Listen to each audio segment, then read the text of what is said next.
ಇಂದಿನ ನಮ್ಮ ಈ ಆಳವಾದ ಅವಲೋಕನಕ್ಕೆ ಸ್ವಾಗತ. ನಾವು ಇಂದು 16ನೇ ಶತಮಾನದ ಒಬ್ಬ ಸಂತನ ಕುರಿತು ಮಾತಾಡ್ತಾ ಇದ್ದೀವಿ. ಅವರ ಹೆಸರು ಸಂತ್ ಫ್ರಾನ್ಸಿಸ್ ದಿ ಸೇಲ್ಸ್. ಸಾಮಾನ್ಯವಾಗಿ ಸಂತರು ಅಂದಾಗ ನಮಗೆ ನೆನಪಾಗೋದು ತ್ಯಾಗ, ಪವಾಡಗಳು ಅಥವಾ ಕೆಲವೊಮ್ಮೆ ಧರ್ಮಯುದ್ಧಗಳು. ಆದರೆ ಇವರು ಸ್ವಲ್ಪ ವಿಭಿನ್ನ. ಹೌದು, ಇವರನ್ನ ಲೇಖಕರು ಮತ್ತು ಪತ್ರಕರ್ತರ ಪಾಲಕ ಸಂತ ಅಂತ ಕರೀತಾರೆ. ನಿಜ, ಅವರ ಕಾರ್ಯಕ್ಷೇತ್ರವೇ ಬೇರೆ. ಅವರು ಬದುಕಿದ್ದು ಯುರೋಪಿನಲ್ಲಿ ಒಂದು ದೊಡ್ಡ ಧಾರ್ಮಿಕ ಬಿರುಗಾಳಿ ಎದ್ದಿದ್ದ ಸಮಯದಲ್ಲಿ ಅಲ್ವಾ? ಖಂಡಿತ. ಅದು ಪ್ರೊಟೆಸ್ಟೆಂಟ್ ಸುಧಾರಣೆಯ ಕಾಲ. ಮಾರ್ಟಿನ್ ಲೂಥರ್ ಶುರು ಮಾಡಿದ ಚಳುವಳಿ ಇಡೀ ಯುರೋಪನ್ನೇ ಅಲ್ಲಾಡಿಸಿತ್ತು. ಕ್ಯಾಥೋಲಿಕ್ ಚರ್ಚ್ನ ಅಧಿಕಾರವನ್ನೇ ಪ್ರಶ್ನೆ ಮಾಡ್ತಿದ್ದ ಒಂದು ಸಮಯ ಅದು. ಅಂದ್ರೆ ಯುರೋಪ್ ಅಕ್ಷರಶಃ 2 ಭಾಗವಾಗಿ ಹಿಂಸೆ, ಸಂಘರ್ಷ ಎಲ್ಲ ಸಾಮಾನ್ಯ ಆಗ್ಬಿಟ್ಟಿತ್ತು. ಹೌದು. ಸರಿ, ಅದೇ ನಮ್ಮ ಇವತ್ತಿನ ಚರ್ಚೆಯ ಕೇಂದ್ರಬಿಂದು. ಆ ಕಾಲದಲ್ಲಿ ಅಂದ್ರೆ ಕತ್ತಿ, ಬಂದೂಕುಗಳೇ ಮಾತಾಡ್ತಿದ್ದಾಗ ಒಬ್ಬ ವ್ಯಕ್ತಿ ಕೇವಲ ಪ್ರೀತಿ, ತಾಳ್ಮೆ ಮತ್ತೆ ಕೈಬರಹದ ಕರಪತ್ರಗಳನ್ನು ಅಸ್ತ್ರ ಮಾಡಿಕೊಂಡು ಸುಮಾರು 70,000 ಜನರ ಮನಸ್ಸನ್ನ ಪರಿವರ್ತಿಸಿದ್ರು ಅಂತ ನಮ್ಮ ಮೂಲಗಳು ಹೇಳ್ತವೆ. 70,000? ಇದು ಹೇಗೆ ಸಾಧ್ಯವಾಯಿತು? ಅವರ ಈ ಸೌಮ್ಯ ವಿಧಾನದ ಹಿಂದಿನ ಶಕ್ತಿ ಏನಿತ್ತು? ಇದನ್ನೊಮ್ಮೆ ಆಳವಾಗಿ ನೋಡೋಣ. ಖಂಡಿತ. ಅವರ ಕಥೆ ಕೇವಲ ಒಂದು ಧಾರ್ಮಿಕ ಇತಿಹಾಸ ಅಲ್ಲ. ಅದು ಸಂವಹನ, ಮನೋಶಾಸ್ತ್ರ ಮತ್ತೆ ನಾಯಕತ್ವದ ಬಗ್ಗೆ ಒಂದು ಅದ್ಭುತ ಪಾಠ ಅಂತಾನೆ ಹೇಳ್ಬೋದು. ಹಾಗೆಂದರೆ ಅವರ ಹಿನ್ನೆಲೆಯಿಂದಲೇ ಶುರು ಮಾಡೋಣ. ಫ್ರಾನ್ಸಿಸ್ ದಿ ಸೇಲ್ಸ್ ಹುಟ್ಟಿದ್ದು ಒಂದು ಶ್ರೀಮಂತ ಕುಲೀನ ಕುಟುಂಬದಲ್ಲಿ. ಹೌದು. ಅವರ ತಂದೆಗೆ ಮಗನನ್ನ ಒಬ್ಬ ದೊಡ್ಡ ರಾಜಕಾರಣಿ ಅಥವಾ ನ್ಯಾಯಾಧೀಶನನ್ನಾಗಿ ಮಾಡಬೇಕು ಅಂತ ದೊಡ್ಡ ಕನಸಿತ್ತು. ಅದಕ್ಕಾಗಿಯೇ ಪ್ಯಾರಿಸ್, ಪಡುವಾ ಅಂತಹ ದೊಡ್ಡ ದೊಡ್ಡ ವಿಶ್ವವಿದ್ಯಾಲಯಗಳಲ್ಲಿ ಕಾನೂನು, ದೇವತಾಶಾಸ್ತ್ರ ಎಲ್ಲವನ್ನೂ ಓದಿಸಿದ್ರು. ಎಲ್ಲವೂ ಅಂದುಕೊಂಡಂತೆ ನಡೀತಿತ್ತು. ಹೌದು. ತಂದೆ ಒಂದ್ರೀತಿಯಲ್ಲಿ ಅವರ ಭವಿಷ್ಯವನ್ನ ಪ್ಲಾನ್ ಮಾಡ್ಬಿಟ್ಟಿದ್ರು. ಮದುವೆಗೆ ಒಬ್ಬ ಶ್ರೀಮಂತ ಯುವತಿಯೂ ನೋಡಿದ್ರು, ರಾಜಕೀಯ ಪ್ರವೇಶಕ್ಕೆ ವೇದಿಕೆಯೂ ಸಿದ್ಧವಾಗಿತ್ತು. ಆದರೆ ಫ್ರಾನ್ಸಿಸ್ ಅವರ ಮನಸ್ಸಲ್ಲೇ ಬೇರೆ ಇತ್ತು. ಅವರ ಬದುಕನ್ನೇ ಬುಡಮೇಲು ಮಾಡುವ ಒಂದು ಘಟನೆ ನಡೆಯುತ್ತೆ ಅವರ 19ನೇ ವಯಸ್ಸಿನಲ್ಲಿ. ನಿಖರವಾಗಿ ಅದೇ ಅವರ ನಂಬಿಕೆಯ ಬಿಕ್ಕಟ್ಟು. ಪ್ಯಾರಿಸ್ನಲ್ಲಿ ಓದ್ಬೇಕಾದ್ರೆ ಅವರು ಜಾನ್ ಕ್ಯಾಲ್ವಿನ್ ಅವರ ಪ್ರೆಡೆಸ್ಟಿನೇಷನ್ ಸಿದ್ಧಾಂತದ ಬಗ್ಗೆ ಕೇಳ್ತಾರೆ. ಪ್ರೆಡೆಸ್ಟಿನೇಷನ್ ಅಂದ್ರೆ ವಿಧಿ ನಿರ್ಣಯ. ಹೌದು. ಅದರ ಪ್ರಕಾರ ದೇವರು ಜಗತ್ತು ಸೃಷ್ಟಿಯಾಗೂ ಮೊದಲೇ ಯಾರು ಸ್ವರ್ಗಕ್ಕೆ ಹೋಗ್ತಾರೆ, ಯಾರು ನರ್ಕಕ್ಕೆ ಹೋಗ್ತಾರೆ ಅಂತ ನಿರ್ಧರಿಸ್ಬಿಟ್ಟಿರ್ತಾನೆ. ನಮ್ಮ ಕರ್ಮಗಳಿಗೆ ಅದರಲ್ಲಿ ಪಾತ್ರವೇ ಇಲ್ಲ ಅನ್ನೋದರ ಸಾರಾಂಶ. ಈ ಯೋಚನೆ ಅವರ ತಲೆಗೆ ಹೊಕ್ಕಿದ್ದೇ ತಡ ಅವರ ಇಡೀ ಪ್ರಪಂಚವೇ ಕುಸಿದು ಹೋದಾಗಾಯ್ತು. ಹೌದು. ಅಂದ್ರೆ ತಾನು ಎಷ್ಟೇ ಒಳ್ಳೆಯವನಾಗಿದ್ರೂ ದೇವ್ರು ಈಗಾಗ್ಲೇ ತನ್ನನ್ನ ನರ್ಕಕ್ಕೆ ಕಳ್ಸೋಕೆ ನಿರ್ಧರಿಸಿರ್ಬೋದು ಅನ್ನೋ ಭಯ. ಅಬ್ಬಬ್ಬಾ, ಇದು ಒಬ್ಬ ಯುವಕನ ಮನಸ್ಸಿನ ಮೇಲೆ ಎಂಥ ಘೋರ ಪರಿಣಾಮ ಬೀರಿರ್ಬೋದಲ್ವಾ? ಊಹೆಗೂ ಮೀರಿದ ಪರಿಣಾಮ. ತಾನು ದೇವರ ಪ್ರೀತಿಯಿಂದ ವಂಚಿತ, ತನ್ನ ಆತ್ಮಕ್ಕೆ ಮುಕ್ತಿಯೇ ಇಲ್ಲ, ನಾನು ಶಾಶ್ವತವಾಗಿ ನರ್ಕಕ್ಕೆ ವಿಧಿಸಲ್ಪಟ್ಟಿದ್ದೇನೆ ಅಂತ ಅವರು ನಂಬಿಬಿಟ್ರು. ಸೀರಿಯಸ್ ಆಗಿ? ಹೌದು. ತಿಂಗ್ಳುಗಟ್ಲೆ ತೀವ್ರವಾದ ಮಾನಸಿಕ ಯಾತನೆ, ಊಟ, ನಿದ್ದೆ ಎಲ್ಲವನ್ನೂ ಬಿಟ್ಟು ಅವರ ದೇಹ ಕೃಶವಾಗಿ, ಮುಖ ಕಳೆಗುಂದಿ ಹೋಯಿತು. ಇದೊಂದು ರೀತಿಯ ಆಧ್ಯಾತ್ಮಿಕ ಖಿನ್ನತೆ. ತಿಂಗ್ಳುಗಟ್ಲೆ ಅಂತಹ ಯಾತನೆ, ಅದು ಒಬ್ಬ ವ್ಯಕ್ತಿಯನ್ನ ಸಂಪೂರ್ಣವಾಗಿ ಮುರಿಬಹುದು. ಹೌದು. ಆದ್ರೆ ಅವರ ವಿಷಯದಲ್ಲಿ ಇದು ಅವರನ್ನ ಮುರಿಯೋ ಬದಲು ಹೊಸದಾಗಿ ರೂಪಿಸಿದ ಹಾಗೆ ಕಾಣಿಸುತ್ತೆ. ಆದರೆ ಅಖಿಯ ತಿರುವು. ಒಂದು ದಿನ ಹತಾಶೆಯಿಂದ ಚರ್ಚ್ನಲ್ಲಿ ಪ್ರಾರ್ಥನೆ ಮಾಡುವಾಗ ಅವರಿಗೆ ದೇವರ ಪ್ರೀತಿ ಷರತ್ತುಬದ್ಧವಲ್ಲ ಅನ್ನೋ ಅರಿವಾಗುತ್ತೆ. ಆ ಕ್ಷಣದಲ್ಲಿ ಅವರ ಮನಸ್ಸಿನಲ್ಲಿದ್ದ ಭಾರವೆಲ್ಲ ಇಳಿದು ಹೋಗುತ್ತೆ. ಆದ್ರೆ ಆ ಅನುಭವ ಅವರಿಗೆ ಒಂದು ದೊಡ್ಡ ಪಾಠವನ್ನು ಕಲಿಸ್ತು. ಹೌದು. ತಪ್ಪು ದೇವತಾಶಾಸ್ತ್ರದ ಬೋಧನೆಗಳು ಜನರ ಆತ್ಮವನ್ನೇ ಹಿಂಡಿ ಅವರ ಬದುಕನ್ನೇ ನಾಶ ಮಾಡಬಲ್ಲವು ಅನ್ನೋದು ಅವರಿಗೆ ಮನವರಿಕೆಯಾಯಿತು. ಇದೇ ಅನುಭೂತಿ ತಾನು ಧರ್ಮಗುರುವಾಗಿ ಜನರ ಗೊಂದಲಗಳನ್ನು ನಿವಾರಿಸಬೇಕು ಅನ್ನೋ ನಿರ್ಧಾರಕ್ಕೆ ಕಾರಣವಾಯಿತು. ಅವರ ತಂದೆಯ ಇಚ್ಛೆಗೆ ವಿರುದ್ಧವಾಗಿ ಆ ಕುದುರೆಯ ಮೇಲಿಂದ ಬಿದ್ದ ಪ್ರಸಂಗವೂ ಇದೆಯಲ್ಲ, ಅದು ಅವರ ನಿರ್ಧಾರವನ್ನ ಗಟ್ಟಿ ಮಾಡಿತು ಅಂತಾರಲ್ಲ? ಹೌದು. ಅದೊಂದು ಸ್ವಾರಸ್ಯಕರ ಘಟನೆ. ಪ್ರಯಾಣ ಮಾಡುವಾಗ ಅವರು ಕುದುರೆಯಿಂದ 3 ಬಾರಿ ಕೆಳಗೆ ಬೀಳ್ತಾರೆ. ಪ್ರತಿ ಬಾರಿಯೂ ಅವರ ಕತ್ತಿ ಮತ್ತು ಅದರ ಒರೆ ನೆಲದ ಮೇಲೆ ಶಿಲುಬೆಯ ಆಕಾರದಲ್ಲಿ ಬೀಳುತ್ತೆ. ಹೌದಾ? ಇದನ್ನವರು ಒಂದು ದೈವಿಕ ಸಂಕೇತ ಅಂತ ಭಾವಿಸಿ ತಮ್ಮ ನಿರ್ಧಾರದಲ್ಲಿ ಮತ್ತಷ್ಟು ಸ್ಥಿರರಾದರು. ಸರಿ, ಹೀಗೆ ಧರ್ಮಗುರು ಆದ್ಮೇಲೆ ಅವರನ್ನು ಒಂದು ಅಸಾಧ್ಯವಾದ ಸವಾಲಿನೆಡೆಗೆ ಕಳಿಸಲಾಯಿತು. ಜಿನಿವಾ ಪ್ರದೇಶ. ಅದು ಕ್ಯಾಲ್ವಿನಿಸ್ಟ್ ಪಂಥದ ರಾಜಧಾನಿ, ಅವರ ಭದ್ರಕೋಟೆ. ಅಲ್ಲಿ ಕ್ಯಾಥೋಲಿಕರ ಪರಿಸ್ಥಿತಿ ಹೇಗಿತ್ತು? ಬಹಳ ಗಂಭೀರವಾಗಿತ್ತು. ಆ ಪ್ರದೇಶದಲ್ಲಿ ಸುಮಾರು 60,000ದಿಂದ 70,000 ಜನ ಮುಂಚೆ ಕ್ಯಾಥೋಲಿಕರಾಗಿದ್ದವರು. ಆದರೆ ರಾಜಕೀಯ ಒತ್ತಡ, ಸಾಮಾಜಿಕ ಬಹಿಷ್ಕಾರದ ಭಯದಿಂದ ಕ್ಯಾಲ್ವಿನಿಸ್ಟ್ ಆಗಿ ಬದಲಾಗಿದ್ರು. ಅವರನ್ನ ಮರಳಿ ಕರೆತರುವ ಧ್ಯೇಯವನ್ನ ಹೊತ್ತು ಫ್ರಾನ್ಸಿಸ್ ಅಲ್ಲಿಗೆ ಹೋದ್ರು.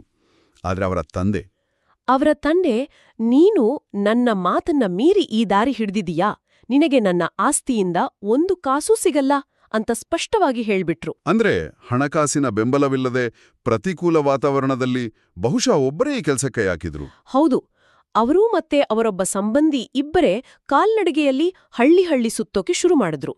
ಜನ್ರು ಅವರನ್ನ ಕಂಡೊಡನೆ ಮುಖಕ್ಕೆ ಬಾಗಲ್ ಹಾಕ್ತಿದ್ರು. ಕೆಲವರಂದು ಕಲ್ಲೆಸೆದು ಓಡಿಸ್ತಾ ಇದ್ರು. ಅಬ್ಬಾ, ಚಳಿಗಾಲದಲ್ಲಿ ಆಲ್ಪ್ಸ್ ಪರ್ವತದ ಚಳಿಯಲ್ಲಿ ಹಿಮದಲ್ಲಿ ನಡೆದು ಅವರ ಪಾದಗಳು ಹೆಪ್ಪುಗಟ್ಟಿ ರಕ್ತ ಸುರಿತಾ ಇತ್ತು. ರಾತ್ರಿ ಮಲ್ಗೋಕೆ ಜಾಗ ಇಲ್ಲದೆ ಕೊಟ್ಟಿಗೆಯಲ್ಲಿ, ಮರದ ಕೆಳಗೆ, ಹೀಗೆ ಎಲ್ಲೆಂದರಲ್ಲೇ ಮಲಗ್ತಿದ್ರು. ಅವರ ಸಹನೆಗೆ ಸಾಕ್ಷಿಯಾದ ಆ ತೋಳುಗಳ ಘಟಮೆದೆಯಲ್ಲ, ಅದನ್ನ ಸ್ವಲ್ಪ ವಿವರಿಸಬಹುದಾ? ಕೇಳಿದ್ರೆ ಮೈಜುಮೆನ್ನುತ್ತೆ. ಹೌದು, ಒಂದು ರಾತ್ರಿ ಅವರು ಕಾಡಿನ ದಾರಿಯಲ್ಲಿ ಹೋಗುವಾಗ ಒಂದು ತೋಳಗಳ ಗುಂಪು ಅವರನ್ನ ಸುತ್ತುವರಿಯುತ್ತೆ. ಪ್ರಾಣ ಉಳಿಸ್ಕೊಳ್ಳಕ್ಕೆ ತಕ್ಷಣ ಒಂದು ಮರವನ್ನೇರಿದ್ರು. ಆದ್ರೆ ರಾತ್ರಿ ಇಡೀ ಮರದ ಮೇಲೆ ಕೂರೋದು ಅಸಾಧ್ಯ ಅಲ್ವಾ? ನಿದ್ದೆ ಬಂದ್ರೆ ಕೆಳಗೆ ಬೀಳ್ತಾರೆ, ತೋಳಗಳಿಗೆ ಆಹಾರವಾಗ್ತಾರೆ. ಆಗ ಅವರು ತಮ್ಮ ಜೊತೆ ಇದ್ದ ಹಗ್ಗದಿಂದ ತಮ್ಮನ್ನೇ ಮರದ ಕೊಂಬೆಗೆ ಭದ್ರವಾಗಿ ಕಟ್ಟಿಕೊಂಡು ನೇತಾಡುವ ಸ್ಥಿತಿಯಲ್ಲೇ ರಾತ್ರಿ ಕಳೆದ್ರು. ಏನು, ಮರಕ್ ಕಟ್ಕೊಂಡ? ಹೌದು. ಮರುದಿನ ಬೆಳಗ್ಗೆ ಆ ದಾರಿಯಲ್ಲಿ ಬಂದ ಕೆಲವು ಹಳ್ಳಿಗರು ಅವರನ್ನ ನೋಡಿದ್ರು. ಚಳಿ ಮತ್ತೆ ಹಿಮದಿಂದ ಅವರ ಶರೀರ ಎಷ್ಟು ಜಡವಾಗಿತ್ತಂದ್ರೆ ಅವರಿಗೆ ಮರದಿಂದ ಇಳಿಯೋಕಾಗ್ತಿರ್ಲಿಲ್ಲ. ಅಯ್ಯೋ! ಕೊನೆಗೆ ಆ ಹಳ್ಳಿಗರು ಮರದ ಕೊಂಬೆಯನ್ನೇ ಕಡಿದು ಅವರನ್ನ ಕೆಳಗಿಳಿಸ್ಬೇಕಾಯ್ತು. ಇಂಥ ಕಷ್ಟಗಳನ್ನ ಅವರು ದಿನನಿತ್ಯ ಎದುರಿಸ್ತಿರ್ತಿದ್ರು. ಇದೆಲ್ಲವನ್ನೂ ಸಹಿಸಿಕೊಂಡು ಅವರು ತಮ್ಮ ಕೆಲಸ ಮುಂದುವರಿಸಿದ್ರು. ಆದ್ರೆ 3 ವರ್ಷಗಳ ನಂತರ ಫಲಿತಾಂಶ ಏನಾಗಿತ್ತು? ಶೂನ್ಯ. ಏನೂ ಇಲ್ವಾ? ಒಂದೇ ಒಂದು ವ್ಯಕ್ತಿಯನ್ನು ಮರಳಿ ಕ್ಯಾಥೋಲಿಕ್ ಧರ್ಮಕ್ಕೆ ಕರೆತರಲು ಅವರಿಗೆ ಸಾಧ್ಯವಾಗಿರಲಿಲ್ಲ. 3 ವರ್ಷಗಳ ನಿರಂತರ ಪ್ರಯತ್ನ, ಅವಮಾನ, ದೈಹಿಕ ಹಿಂಸೆ ಎಲ್ಲವೂ ವ್ಯರ್ಥವಾದ ಹಾಗೆ. 3 ವರ್ಷಗಳು. ಸಾಮಾನ್ಯರಾದ್ರೆ 1-2 ತಿಂಗಳಲ್ಲಿ ಇದು ನನ್ನಿಂದ ಆಗೋದು ಅಂತ ಬಿಟ್ಬಿಡ್ತಿದ್ವಿ. ಬಹುಶಃ ಇಲ್ಲಿಂದಲೇ ಅವರ ಕಥೆ ನಿಜವಾದ ತಿರುವು ಪಡೆದುಕೊಳ್ಳುತ್ತೆ. ಮುಖಾಮುಖಿ ಸಂವಾದ ವಿಫಲವಾದಾಗ ಅವರು ತಮ್ಮ ಕಾರ್ಯತಂತ್ರವನ್ನೇ ಬದಲಾಯಿಸಿದ್ರು. ನಿಖರವಾಗಿ. ಜನರು ನನ್ನ ಮಾತು ಕೇಳಲು ಬಾಗಿಲು ತೆರೆಯದಿದ್ದರೆ ನನ್ನ ಮಾತುಗಳು ಬಾಗಿಲಿನಡಿಯಿಂದ ಅವರ ಮನೆ ಸೇರಲಿ ಅಂತ ಅವರು ನಿರ್ಧರಿಸಿದ್ರು. ಇದು ಅವರಲ್ಲಿದ್ದ ಸಂವಹನಕಾರನ ಜಾಗೃತಿ. ಹೇಗೆ? ಅವರು ಕ್ಯಾಥೋಲಿಕ್ ನಂಬಿಕೆಗಳ ಬಗ್ಗೆ, ದೇವರ ಕರುಣೆಯ ಬಗ್ಗೆ ಸರಳ ಮತ್ತು ಸ್ಪಷ್ಟವಾದ ಭಾಷೆಯಲ್ಲಿ ಚಿಕ್ಕ ಚಿಕ್ಕ ಪ್ರವಚನಗಳನ್ನ ಕೈಬರಹದಲ್ಲಿ ಬರೆಯೋಕ್ ಶುರು ಮಾಡಿದ್ರು. ಆ ಕರಪತ್ರಗಳನ್ನ ಜನರಿಗೆ ಹೇಗೆ ತಲುಪಿಸಿದ್ರು? ಅದರ ಅನೇಕ ಪ್ರತಿಗಳನ್ನ ಮಾಡಿ ರಾತ್ರಿ ಸಮಯದಲ್ಲಿ ಯಾರಿಗೂ ತಿಳಿಯದ ಹಾಗೆ ಜನರ ಮನೆಗಳ ಬಾಗಿಲಿನ ಕೆಳಗೆ ಸದ್ದಿಲ್ಲಗೆ ತೂರಿಸಿ ಬರ್ತಾಯಿದ್ರು. ಒಂದು ರೀತಿಯ ಗೆರಿಲ್ಲಾ ಮಾರ್ಕೆಟಿಂಗ್ ತಂತ್ರದಾಗೆ. ಹೌದು. ನೇರ ಸಂಘರ್ಷದ ಬದಲು ಖಾಸಗಿಯಾಗಿ, ಗೌರವಯುತವಾಗಿ ತಮ್ಮ ಸಂದೇಶವನ್ನ ತಲುಪಿಸೋದು. ಇತಿಹಾಸದಲ್ಲಿ ಧಾರ್ಮಿಕ ವಿಚಾರಗಳನ್ನ ಹಂಚೋಕೆ ಬಳಸಿದ ಮೊದಲ ಕರಪತ್ರಗಳಿವು ಅಂತನೂ ಹೇಳ್ತಾರೆ. ಅವರ ಬರವಣಿಗೆಯಲ್ಲಿ ಆಕ್ರಮಣಶೀಲತೆ ಇರಲಿಲ್ಲ. ಇಲ್ಲವೇ ಇಲ್ಲ. ಬದಲಿಗೆ ಕಾಳಜಿ ಇತ್ತು. ವಾದಿಸೋ ಬದಲು ವಿವರಿಸೋ ಪ್ರಯತ್ನ ಇತ್ತು. ಜನರು ಏಕಾಂತದಲ್ಲಿ ಅದನ್ನ ಓದಿ ಯೋಚಿಸೋಕ್ ಶುರು ಮಾಡಿದ್ರು. ಆದರೆ ಕೇವಲ ಬರವಣಿಗೆಯಿಂದ 70,000 ಜನರ ಮನಸ್ಸು ಬದಲಾಯಿಸೋದು ಸಾಧ್ಯವೇ? ಇದರ ಜೊತೆಗೆ ಅವರ ಯಶಸ್ಸಿಗೆ ಇನ್ನೊಂದು ಮಾನವೀಯ ಕಾರಣವೂ ಇತ್ತು ಅಂತ ನಮ್ಮ ಮೂಲಗಳು ಹೇಳ್ತವೆ. ಹೌದು, ಅದೇ ಮಕ್ಕಳೊಂದಿಗಿನ ಅವರ ಒಡನಾಟ. ಇದು ಬಹಳ ಮುಖ್ಯವಾದ ಪಾಯಿಂಟ್. ಹಿರಿಯಲು ಮಾತಾಡಕ್ಕೆ ಹೆದರುತ್ತಿದ್ರಿಂದ ಅವರು ಮಕ್ಕಳ ಜೊತೆ ಸ್ನೇಹ ಬೆಳೆಸಿದ್ರು. ಅವರ ಜೊತೆ ಆಟ ಆಡ್ತಾ, ಅವರಿಗೆ ಸಿಹಿ ತಿಂಡಿ ಕೊಡ್ತಾ, ಅವರ ಕಷ್ಟಗಳನ್ನ ಪ್ರೀತಿಯಿಂದ ಕೇಳ್ತಾ ಇದ್ರು. ಮಕ್ಕಳವರನ್ನ ತುಂಬಾ ಇಷ್ಟಪಡ್ತಿದ್ರು. ಅಂದ್ರೆ ನೇರವಾಗಿ ವಯಸ್ಕರನ್ನು ತಲುಪೋ ಬದಲು ಅವರ ಮಕ್ಕಳ ಮೂಲಕ ಅವರ ಹೃದಯವನ್ನ ಗೆದ್ದರು. ಇದು ಅವರ ಜಾಣ್ಮೆಯನ್ನ ತೋರಿಸುತ್ತೆ. ಗೋಡೆಯನ್ನ ಒಡೆಯೋ ಬದಲು ಕಿಟಕಿಯನ್ನ ಹುಡುಕದಾಗೆ. ನಿಜ. ಮಕ್ಕಳ ಮೇಲಿನ ಅವರ ಈ ನಿಷ್ಕಲ್ಮಶ ವಾತ್ಸಲ್ಯವನ್ನ ಕಂಡ ಹಿರಿಯರ ಮನಸ್ಸು ನಿಧಾನವಾಗಿ ಕರಗುತು. ನಮ್ಮ ಮಕ್ಕಳನ್ನ ಇಷ್ಟು ಪ್ರೀತಿಸೋ ಈ ವ್ಯಕ್ತಿ ಕೆಟ್ಟವನಾಗಿರಲು ಸಾಧ್ಯವಿಲ್ಲ ಅನ್ನೋ ಭಾವನೆ ಅವರಲ್ಲಿ ಮೂಡಿತು. ಆಮೇಲೆ ಅವರ ಜೊತೆ ಮಾತಾಡಕ್ ಶುರು ಮಾಡಿದ್ರು. ಹೌದು, ಅವರ ಬಗ್ಗೆ ಇದ್ದ ಭಯ, ಅನುಮಾನ ದೂರವಾಯಿತು. ಅವರ ಧ್ಯೇಯವಾಕ್ಯವೇ ಒಂದು ತೊಟ್ಟು ಜೀನುತುಪ್ಪವು ಒಂದು ಪೀಪಾಯಿ ಹುಳಿಗಿಂತ ಹೆಚ್ಚು ನೊಣಗಳನ್ನು ಆಕರ್ಷಿಸುತ್ತದೆ ಅನ್ನೋದಾಗಿತ್ತು. ಮತ್ತು ಆ ಮಾರ್ಗ ಯಶಸ್ವಿಯಾಯಿತು. ಕರಪತ್ರಗಳ ಮೂಲಕ ಬೌದ್ಧಿಕವಾಗಿ ಮತ್ತು ಮಕ್ಕಳ ಮೂಲಕ ಭಾವನಾತ್ಮಕವಾಗಿ ಜನರ ಹತ್ತಿರವಾದರು. ಇದರ ಒಟ್ಟಾರೆ ಪರಿಣಾಮ ಎಷ್ಟಿತ್ತು? ಪರಿಣಾಮ ಅದ್ಭುತವಾಗಿತ್ತು. ಮುಂದಿನ ಕೆಲವೇ ವರ್ಷಗಳಲ್ಲಿ ಅವರ ಈ ಸೌಮ್ಯ ಪ್ರಯತ್ನದಿಂದ ಸುಮಾರು 40,000ದಿಂದ 70,000 ಜನರನ್ನ ಮರಳಿ ಕ್ಯಾಥೋಲಿಕ್ ಧರ್ಮಕ್ಕೆ ಕರೆತಂದ್ರುಮಂಟ ಹೇಳಲಾಗುತ್ತೆ. ಇದು ನಿಜಕ್ಕೂ ಅದ್ಭುತ. ಇನ್ನು ಅವರ ಪ್ರಭಾವ ಕೇವಲ ಆ ಪ್ರದೇಶಕ್ಕೆ ಸೀಮಿತವಾಗಿರಲಿಲ್ಲ ಅಲ್ವಾ? ಅವರ ಬರವಣಿಗೆ ಅವರನ್ನು ಯುರೋಪ್ನಾದ್ಯಂತ ಪ್ರಸಿದ್ಧರನ್ನಾಗಿಸಿತು. ವಿಶೇಷವಾಗಿ ಅವರ introduction to the devout life ಅನ್ನೋ ಪುಸ್ತಕ. ಖಂಡಿತ. ಆ ಪುಸ್ತಕದ ಮೂಲ ಸಂದೇಶವೇ ಅಂದಿನ ಕಾಲಕ್ಕೆ ಅತ್ಯಂತ ಕ್ರಾಂತಿಕಾರಿಯಾಗಿತ್ತು. ಅವರ ಪ್ರಕಾರ ಪವಿತ್ರತೆ ಅಥವಾ ದೈವಭಕ್ತಿ ಅನ್ನೋದು ಕೇವಲ ಸನ್ಯಾಸಿಗಳಿಗೆ, ಪಾದ್ರಿಗಳಿಗೆ ಮಾತ್ರ ಸೀಮಿತವಾದದ್ದಲ್ಲ. ಇದನ್ನ ಸ್ವಲ್ಪ ಬಿಡಿಸಿ ಹೇಳೋಣ. ಅಂದ್ರೆ ಸಾಮಾನ್ಯ ಜೀವನ ನಡೆಸುವ ಜನರೂ ಪವಿತ್ರರಾಗಬಹುದು ಅಂತನಾ? ಒಬ್ಬ ಸೈನಿಕ, ಒಬ್ಬ ವ್ಯಾಪಾರಿ, ಒಬ್ಬ ಗೃಹಿಣಿ ಎಲ್ಲರೂ? ನಿಖರವಾಗಿ ಅವರು ಹೇಳಿದ್ದು ಇದನ್ನೇ. ಒಬ್ಬ ನ್ಯಾಯಾಧೀಶನು ನ್ಯಾಯಯುತ ತೀರ್ಪು ನೀಡುವುದೇ ಅವನ ಪವಿತ್ರತೆ. ಒಬ್ಬ ತಾಯಿ ತನ್ನ ಮಕ್ಕಳನ್ನು ಪ್ರೀತಿಯಿಂದ ನೋಡಿಕೊಳ್ಳುವುದೇ ಅವಳ ಪವಿತ್ರತೆ. ಒಬ್ಬ ಕೆಲಸಗಾರ ತನ್ನ ಕೆಲಸವನ್ನು ಪ್ರಾಮಾಣಿಕವಾಗಿ ಮಾಡುವುದೇ ಅವನ ಆಧ್ಯಾತ್ಮಿಕ ಸಾಧನೆ. ಹೌದು.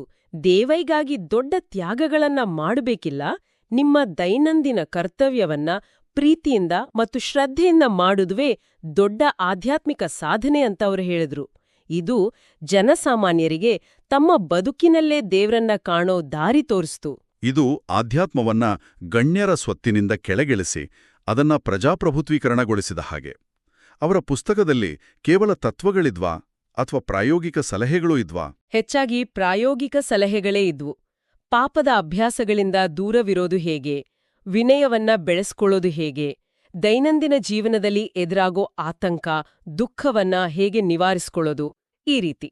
ಅವರ ವಿಚಾರಗಳು ಅಂದಿನ ಕಾಲದ ಕಟ್ಟಳೆಗಳನ್ನ ಮೀರಿದ್ವು ಅನ್ನೋದಕ್ಕೆ ಆ ಜೋಕ್ ಮತ್ತು ನೃತ್ಯದ ಬಗೆಗಿನ ಉಲ್ಲೇಖ ಒಂದು ಒಳ್ಳೆ ಉದಾಹರಣೆ ಅಲ್ವಾ? ಹೌದು.